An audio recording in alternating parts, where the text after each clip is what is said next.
Bonsoir et bienvenue dans cette nouvelle édition de l'Africa Tonight. Au sommaire de l'actualité, les relations entre l'Afrique et la Russie qui tentent d'élargir la géographie de ses intérêts sur le continent. Cela se traduit par un rapprochement militaire, politique mais aussi économique. Le décryptage de cet intérêt de Moscou pour le continent africain dès le début de ce journal. La diversification et la relance de l'économie, l'un des défis du Gabon. La thématique revient dans le débat à quelques semaines de la présidentielle. L'un des candidats, le président sortant Ali Bongo Ondimba, se dit de nouveau engagé sur cette thématique. L'heure du bilan pour le plan Sénégal émergent, une stratégie décennale sur la période 2014-2023, plan adossé à une vision, celle d'un Sénégal émergent à l'horizon 2035.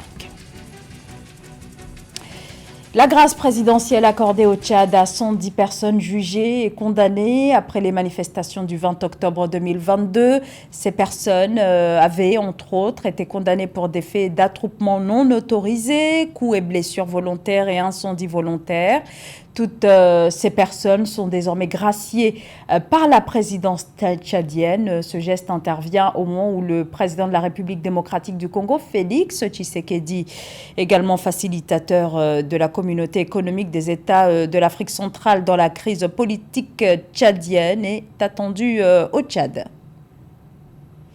La deuxième édition du sommet Russie-Afrique s'ouvrira le 27 juillet prochain à Saint-Pétersbourg. Le président russe Vladimir Poutine a convié les chefs d'État et de gouvernement africains. Objectif de cet événement, renforcer le partenariat entre la Russie et l'Afrique, continent sur lequel Moscou tente d'étendre son influence, que ce soit sur le plan diplomatique, militaire ou économique, avec des échanges commerciaux entre les deux blocs qui ont connu une croissance spectaculaire ces dernières années. Amenedji. L'accélération de la croissance économique durable en Afrique passe par le biais de son ouverture aux différents marchés. Partenaire stratégique pour relever les défis du développement sur le continent, la Russie a étendu son influence en Afrique au cours de ces dernières années. L'importance des relations économiques et la constante augmentation du volume des échanges entre l'Afrique et la Russie, estimé à plus de 20 milliards de dollars US 2018, augure d'un partenariat solide, plus le forum économique qui s'est tenu en amont de notre sommet, nous permettra de diversifier davantage nos échanges et de tirer pleinement profit de l'extraordinaire potentiel de nos économies. Les engagements d'ordre conventionnel de la Russie en Afrique regroupent les secteurs du commerce, la diplomatie, la coopération en matière de sécurité, les échanges économiques, culturels et éducatifs. Le pays exporte principalement des céréales, des armes, des matières extractives et de l'énergie vers le continent, avec 70% de l'ensemble du commerce russe avec l'Afrique, concentré entre l'Égypte, l'Algérie, le Maroc et l'Afrique du Sud. La Russie pourrait aider l'Afrique à réaliser son potentiel énergétique et à accroître sa production électrique afin de répondre aux besoins des populations et des industries dans un continent en pleine croissance économique.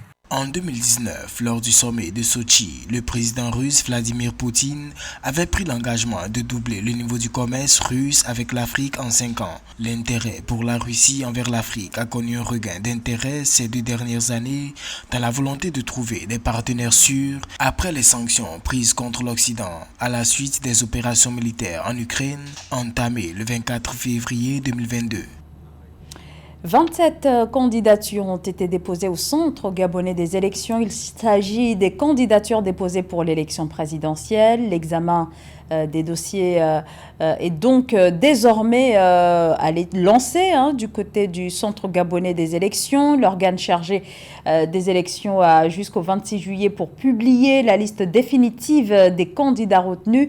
Parmi les postulants à la magistrature suprême, on compte le président sortant Ali Bongo Ondimba, élu pour la première fois en 2009, puis réélu de justesse en 2016. Et pour la prochaine élection, il brigue donc un 3e mandat malgré une présidence contestée et un bilan mitigé. Gros producteur de pétrole en Afrique, le Gabon ne peut plus uniquement s'appuyer sur ce secteur. L'économie gabonaise tente depuis quelques années de se diversifier avec un accent sur le bois ou encore le développement de l'agriculture. L'économie gabonaise et sa structure figurent parmi les sujets au cœur du débat à quelques semaines de l'élection présidentielle prévue le 26 août prochain, à laquelle le président sortant Ali Bongo Ondimba se présente. Candidat à un troisième mandat, il réaffirme son engagement pour cette thématique, toujours en attente de réponses concrètes. Marie-Raphaël Antolo. Promouvoir l'attractivité du Gabon et valoriser ses ressources naturelles, telles que le pétrole ou encore le bois, sont les objectifs que se fixe le président Ali Bongo. Il souhaite industrialiser d'autres secteurs, tels que le secteur agricole. Candidat en lice pour l'élection présidentielle du 26 août 2023, le président Ali Bongo Ondimba souhaite porter l'économie gabonaise à un niveau plus élevé, mais aussi poursuivre le travail initié pour la transformation économique et l'amélioration des conditions de vie des Gabonais. On peut me reprocher des choses, mais pas de manquer d'ambition pour mon pays. Au pouvoir depuis près de 14 ans, le président Ali Bongo a annoncé le dimanche 9 juillet sa candidature à un troisième mandat à la présidentielle pour laquelle il est pour l'heure favori face à une opposition désunie selon les médias gabonais. Le chef de l'État âgé de 64 ans a été élu pour la première fois en 2009 à la mort de son père Omar Bongo Ondimba. Nous allons et nous pouvons faire du Gabon un grand pays, un meilleur pays, un pays où il fait bon vivre, où il fait mieux vivre.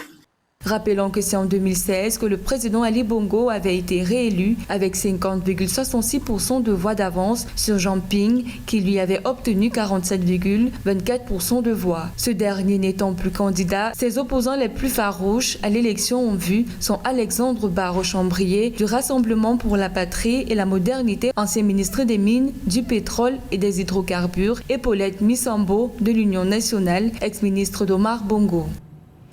Focus maintenant sur le plan Sénégal émergent, un plan engagé depuis 2014 par le président de la République Macky Sall qui vise l'émergence d'ici à 2035. Le plan Sénégal émergent, un plan pensé sur 20 ans avec des objectifs bien précis, un taux annuel de croissance du PIB de 7 à 8% avec une implication plus forte du secteur privé. Alors, à 7 mois de la fin du second mandat du président Macky Sall, quel bilan pour le plan Sénégal émergent? Élément de réponse dans ce sujet d'Amenedji. Après avoir achevé son adresse à la nation le 3 juillet 2023, annonçant ne pas vouloir se présenter pour un troisième mandat, le président de la République Macky Sall ouvre une nouvelle page de l'histoire du Sénégal, contrairement aux rumeurs qui lui attribuaient une nouvelle ambition présidentielle. Cette décision, saluée par l'opinion publique nationale et internationale, pourrait apaiser définitivement le climat politique dans ce pays. Mes chers compatriotes, ma décision, longuement et mûrement réfléchi, est de ne pas être candidat à la prochaine élection du 25 février 2024. Et cela, même si la Constitution m'en donne le droit. En effet, depuis la révision constitutionnelle de 2016, le débat juridique a été définitivement tranché par la décision du Conseil constitutionnel numéro 1 C-2016 du 12 février 2016. Premier ministre de 2004 à 2007, président de l'Assemblée nationale dès le 20 juin 2007, président du parti Alliance pour la République APR qu'il crée le 1er décembre 2008, Macky Sall a prêté serment le 2 avril 2012 pour être le 4e président de la République du Sénégal qu'il dirige jusqu'en 2023 après avoir été réélu en 2019. Pour la suite, le futur ex-président du Sénégal se dit disposé à accompagner son successeur pour maintenir la ligne directrice fixée par ce pays, longtemps considéré comme un exemple de démocratie en Afrique de l'Ouest. J'ai choisi de ne pas concourir à nouveau pour la présidence de la République. Mais ce qui est sûr, c'est que je serai à la disposition de celui qui sera élu ou celle, bon, ça dépend de ce que les Sénégalais feront. En tout cas, du futur président de la République, s'il a besoin de mes conseils, bien sûr. Il n'a pas besoin, moi je vais me reposer et faire autre chose. Donc je crois qu'il y a beaucoup de choses à faire après la présidence de la République. Lancé en 2014, le PSE, Plan Sénégal émergent, reste le référentiel de la politique de développement économique et social au Sénégal. Le président Macky Sall y a consacré son second mandat, priorisant la poursuite et l'accélération des chantiers prévus dans ce plan de développement qui vise l'émergence d'ici 2035. Le Sénégal est et restera un pays open to business, sur la voie tracée par son Excellence M. Macky Sall, président de la République. L'ambition collective qui nous amène est d'exploiter la stabilité politique du pays, son bon niveau de capital humain, ses dotations en ressources naturelles et son positionnement géographique enviable entre l'Europe, l'Amérique et l'Asie pour faire du Sénégal, dans un futur proche, une porte d'entrée incontestable pour les investisseurs internationaux en Afrique. La mise en œuvre de la seconde phase du PSE, qui s'étend de 2019 à 2023, coïncide avec le début de l'exploitation pétrolière et gazière au Sénégal. Cette perspective suscite beaucoup d'attentes auprès des Sénégalais qui espèrent voir très prochainement les retombées positives de cette ressource dans l'économie nationale.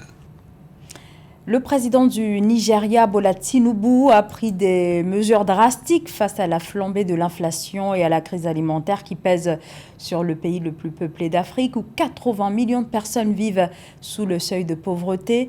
Devant l'ampleur de la crise, la présidence décrète l'état d'urgence. Cette disposition d'exception vise à permettre la mobilisation rapide des ressources disponibles afin d'atténuer cette situation très critique. Mildred Diamou.